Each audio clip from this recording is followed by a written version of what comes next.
What about you've gone through a lot of people working with lenders.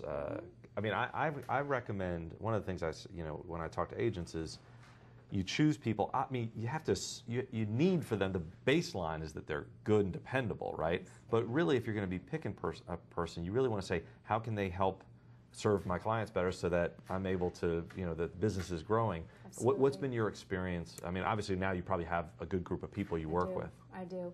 I have what I called referred appraisers, referred lenders, referred home inspectors, and they are lists that I give to my clients to choose from. Right. I have 3 home inspectors that I refer to them. I've got about 8 appraisers. I have about 8 appraisers, but I have about 8 lenders. I've got a handful of title companies.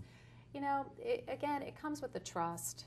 Most people you meet with don't have the resources, and they're looking for guidance. They've chosen you, number one, because they already trust you.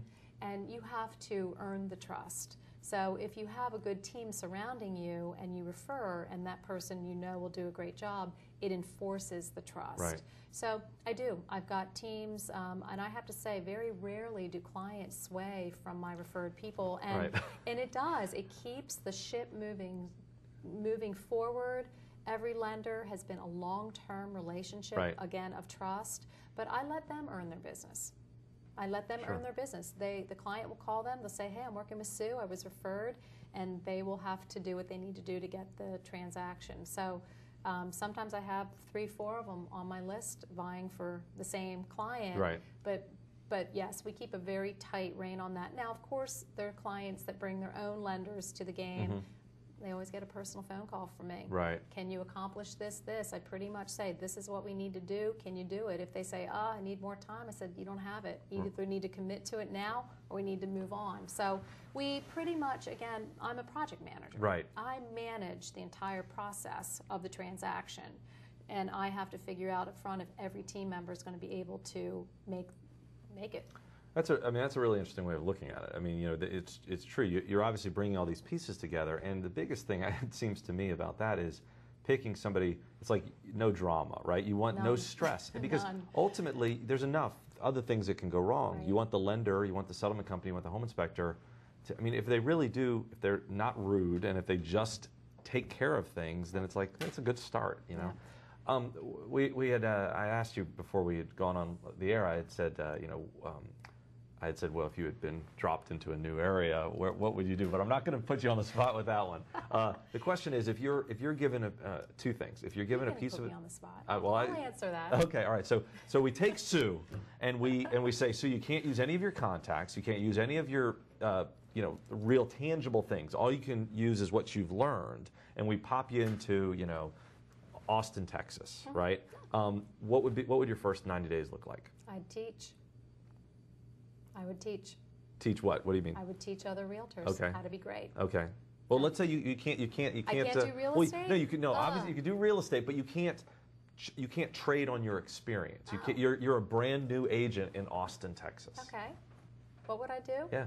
I'd be handing out about 5 or 10 business cards a day. I'd be knocking on doors and introducing myself. I'd be following up with letters. I'd be making phone calls. I'd be getting email contacts, and I'd be following up.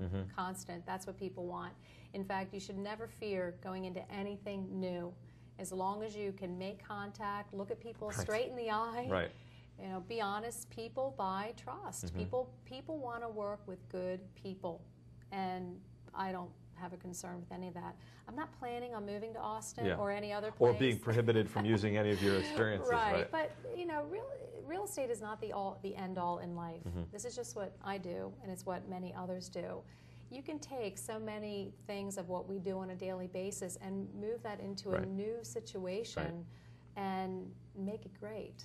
But it all starts from within in the desire to be the best at what you want to be. We talked about managing, sort of how you stay up, et cetera, and this will be our last question is, think about it from a reading list perspective, or if you said, listen, any agent that came onto my team, any agent that was part of my brokerage, or just any agent that I wanted to be successful, here are the people who have influenced me, the writers, the whatever who have influenced me. What would be your short list? I'll tell you, I don't sit down and read too many books, to be honest with you. I mean, my life is very full. by design, not only with business but personal. And I also have a little equestrian farm, and we do team sports with equestrians. So, but I take pleasure in reading the local real estate magazines that come to me, whether they're NAR or Realtor Magazine. I get a lot out of those. I attend meetings and workshops local, get a ton out of that. I also get pleasure in just the local, the associations. DAR has a lot of lunch and learns. These are things that apply directly to what we do. And again, they bring us greater knowledge so that we can know more and be better. So I take advantage of everything that's around me. And I also read the short, quick, easy articles. In fact, I'll keep them in my car and read them at a red light if I have to. I'm not into the big books. I just don't really sit down and take that pleasure in reading yet this time in my life. But I would say to someone is get education. Go to your local boards, go to DAR, and take the lunch and learns. Learn your contracts. Learn the basics. Again, remember, we start at the ground level and we master each level. You've got to master the contracts first and understand them before you can help other people engage in them. So I just, it's all very practical. It's all very real. And that's really how we run our business in our office. Perfect. Well, Sue, thanks so much for coming on. It's been a pleasure. And Thank you. We're going to take a quick break, and we'll be right back. Thank you so much.